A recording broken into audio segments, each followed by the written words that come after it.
आज हम करने वाले हैं गो टू स्टेटमेंट और इसके बाद करेंगे हम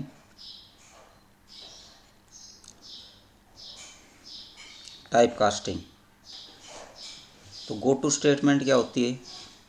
गो टू स्टेटमेंट के अंदर हमें कहीं कंट्रोल जंप करवाना है तो हम गो टू कीवर्ड का यूज़ करते हैं। तो इसके अंदर क्या होता है,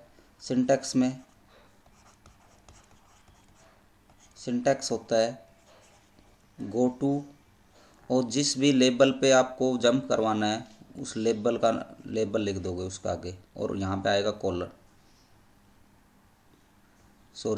यहाँ पे सेमीकोलन आएगा। मान लिया कहीं पे आपके प्रोग्राम में लेबल लगा हुआ है, लेबल यहाँ पे है या ऊपर है, कहीं पे भी हो सकता है ये, और ये कोलन, इसके बाद कोई भी स्टेटमेंट हो सकती है, इसके बीच में कोई स्टेटमेंट हो सकती है।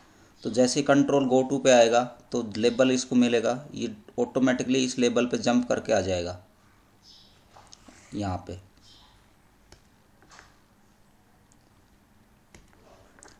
और जंप करके जब आ जाएगा यहाँ पे तो आपको पता है बीच की जितनी भी है स्किप हो जाएगी। उसके बाद कंट्रोल नीचे नीचे इसके बाद करेगा, ठीक है ना। और हो सकता है लेबल ये नीचे, कंट्रोल लेबल ऊपर हो, यहाँ पे लगा रखा है आपने, तो कंट्रोल नीचे जाने की बजाय ऊपर की तरफ चला जाएगा जंप करके। इसको एग्जाम्पल के थ्रू देखते हैं। हम एक प्रोग्राम बनाते हैं जिसमें हम काउंटिंग को प्रिंट करवाएंगे using the go to statement. void main integer a, और a की वैल्यू हमने कर दी है 1, क्योंकि काउंटिंग करानी है। और कहाँ तक करानी है? 1 to 10 कराना चाह रहे हैं हम। CLR SCR यूज़ कर लेंगे for clear the screen. Next अब हमें क्या करना है,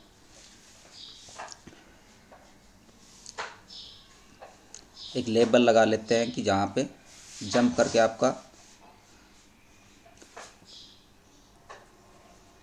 लेबल का मतलब ये है कि लेबल कुछ भी हो सकता है। वो लेबल वर्ड यूज़ किया है तो यहाँ पे आप लेबल जो है आप अपने अकॉर्डिंग कुछ भी सेट कर सकते हो। मीन्स ये आपका यूज़र डिफाइंड नेम होगा एक तरह से।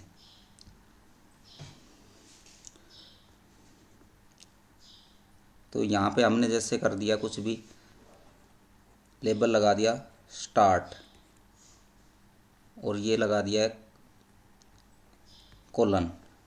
जहाँ पे भी लेबल लगाओगे कोलन लगाना ज़रूरी है, बाकी प्रोग्राम सेम रहेगा। ये अलग से उसके सामने लिखा है जो भी लाइन है जहाँ पे कंट्रोल आपका जंप होके आना चाहिए। और यहाँ हमने कर दिया है printf %d, हम वैल्यू प्रिंट करा देते a की, और \n यूज़ कर दिया इसके अंदर, किस लिए? नई लाइन के लिए। और यहाँ पे हमने a की वैल्यू प्रिंट करा दी है।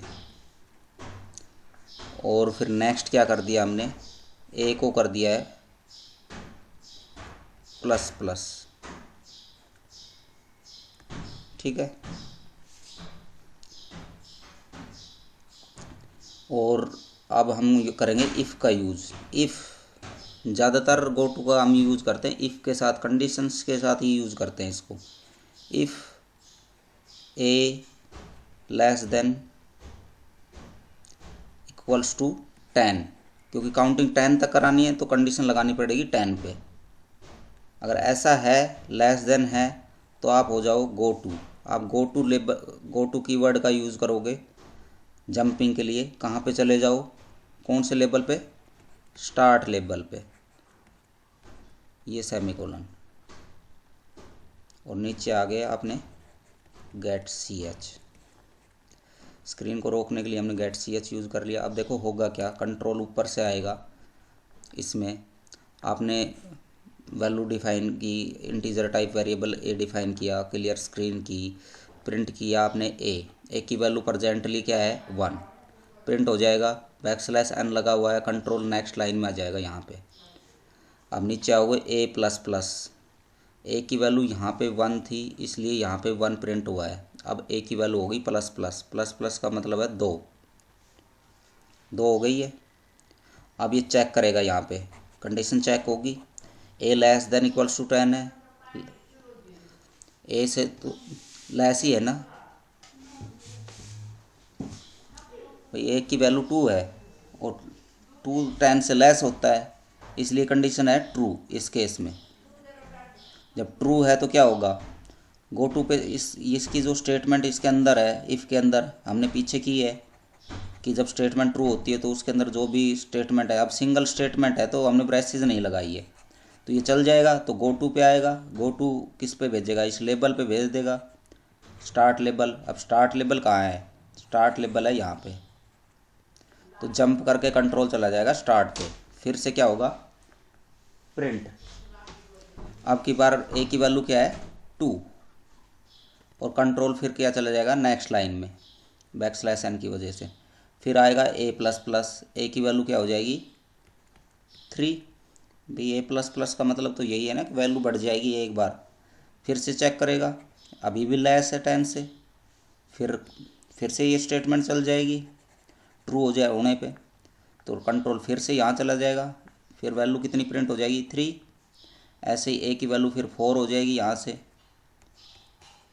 और कंट्रोल नेक्स्ट लाइन में चला गया बैकस्लैश n की वजह से, और ये कंडीशन अभी भी ट्रू है तो 4 प्रिंट हो जाएगा। इस तरीके से A5, तो ये 5 6 7 8 9 और 10 तक प्रिंट हो जाएगा। जब वैल्यू आपकी यहाँ पे 10 हो जाएगी उस तक प्रिंट होगा। नेक्स्ट जब आओगे, क्योंकि इक्वल टू कंडीशन ली हुई है तो 10 तक तो चलेगा ही। जैसे ही 11 होगी, यहाँ पे लास्ट में 11 हो जाएगी तो ये कंडीशन हो जाएगी फॉल्स, उस केस में हो जाएगी आपकी फॉल्स कंडीशन। और फॉल्स होने पे क्या होगा, ये स्टेटमेंट अगर फॉल्स हो गई तो जो इसके अंदर स्टेटमेंट है ये गो टू, ये नहीं चलेगी। नहीं चलेगी तो कंट्रोल आ जाएगा सीधा नीचे यहाँ पे गेट सी एच जो है उस पर, या फिर कोई भी स्टेटमेंट है नीचे उस पर चला जाएगा, यानी कि कंट्रोल को ये वापस नहीं भेजेगा अब की बार ये फॉल्स होने पे, क्योंकि ये तो चली नहीं, ये नहीं चली तो नीचे आ जाएगा। तो उस केस में 11 ए की वैल्यू 11 होगी, इससे आगे फिर प्रिंट नहीं होगा। तो इस तरीके से आपकी काउंटिंग प्रिंट हो जाएगी 1 to 10। इसी को बोलते हैं हम एक तरह से स्टेटमेंट को रिपीट करना के लिए भी हम गो टू स्टेटमेंट का यूज़ कर सकते हैं, या फिर लूप्स के लिए भी गो टू स्टेटमेंट का यूज़ कर सकते हैं लूप बनाने के लिए। तो एक तरह का लूप ही है जिसको हम नेक्स्ट चैप्टर में पढ़ेंगे, लूप्स डिफरेंट टाइप्स के। लेकिन यहाँ पे हमारे पास क्या है, हमने गो टू का यूज़ करके एक लूप चलाया है जिसमें 1 to 10 काउंटिंग प्रिंट कराई है। समझ में आया ये सभी को?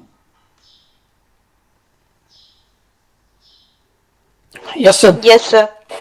ठीक है, तो इसका यूज़ करके आपको ये प्रिंट करा के देखना है, और इसके बेस पे और भी प्रॉब्लम्स होती है। मान लिया आपको 2 की टेबल प्रिंट करानी है, वो आप करा सकते हो, 3 की टेबल करा दो। ये सब प्रोग्राम करने हैं आपको, छोटे छोटे प्रोग्राम्स हैं इसकी हेल्प से। 1 to 10 की काउंटिंग तो मैंने करा दी है, अब आपको और कोई काउंटिंग करा के देखनी है।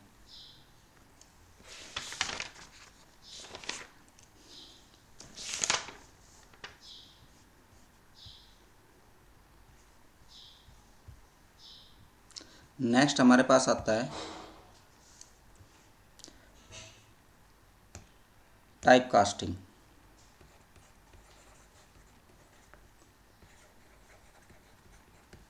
Type casting of data type. Type casting क्या होता है कि एक डाटा टाइप है उसको दूसरे डाटा टाइप में चेंज करना है, तो उसको बोलते हैं हम टाइप कास्टिंग। मान लिया आपके पास इंटीजर टाइप ए है और इसको आपको चेंज करना है फ्लोट में, तो आप सिंपल ऐसे कर सकते हो। फ्लोट बी है कोई आपके पास, इसके अंदर बी के अंदर ए असाइन कर दो, ये बोलते हैं इम्प्लिसिट टाइप कास्टिंग। तो इसमें होगा क्या, कि ये ऑटोमेटिकली मान लिया 1 है तो बी के अंदर आपके पास वैल्यू मिलेगी 1.000 जो भी वैल्यूज़ होती है फ्लोट में। दूसरा, अगर देखो यहाँ पे एक चीज़ कंसिडर करने की, इधर अगर वैल्यू है स्मॉल आप यूज़ कर रहे हो, स्मॉल मीन्स जैसे फ्लोट लेता है 4 बाइट मेमोरी में और ये लेता है 2 बाइट। छोटी वैल्यू अगर बड़े में डाल रहे हो तो कोई चेंजमेंट नहीं, ज़्यादा दिक्कत नहीं होती, लॉस ऑफ वैल्यूज़ नहीं होता। लेकिन बड़ी वैल्यू अगर छोटे में डालते हो तो जो पीछे की वैल्यूज़ होती है वो मिसअप हो जाती है, जितनी भी एक्स्ट्रा बिट होगी वो एक एग्जाम्पल से भी समझ लेंगे। एक बार दोनों टाइप समझ लेते। इम्प्लिसिट मीन्स सिंपल, किसी में असाइन कर दिया दूसरे डाटा टाइप में किसी डाटा टाइप को ये। एक्सप्लिसिट होता है कि आपने जैसे यहाँ पे किया ए, यहाँ पे आपको ब्रैकेट में लिख दिया आपने फ्लोट ए, इसको बोलते हैं एक्सप्लिसिट। एक्सप्लिसिट का मतलब है कि आपने पर्टिकुलर बताया है कि पहले ए को फ्लोट में कन्वर्ट करो और फिर उसको बी के अंदर असाइन करो। तो ये भी सेम वे वही काम कर रहा है, ये डायरेक्ट वैसे कर देता है, इसमें आप पहले कन्वर्जन करते हैं इसका फिर असाइन करते हैं। बस इसमें एक चीज़ ध्यान रखने की, वही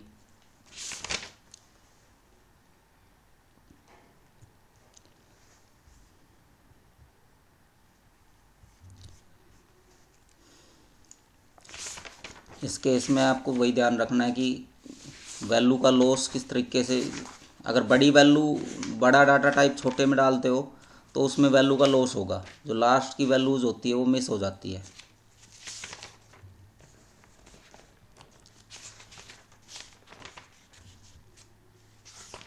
जैसे करेक्टर वैल्यू को अगर आप डालते हो इंटीजर में,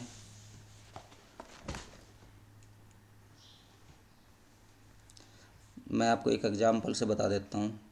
मान लिया ए है आपके अंदर, या एक है फ्लोट टाइप और इसके अंदर वैल्यू है 2.500 या 8 इस तरीके से, और आपने इसको डाल दिया किसमें, इंटीजर टाइप वैल्यू ए में।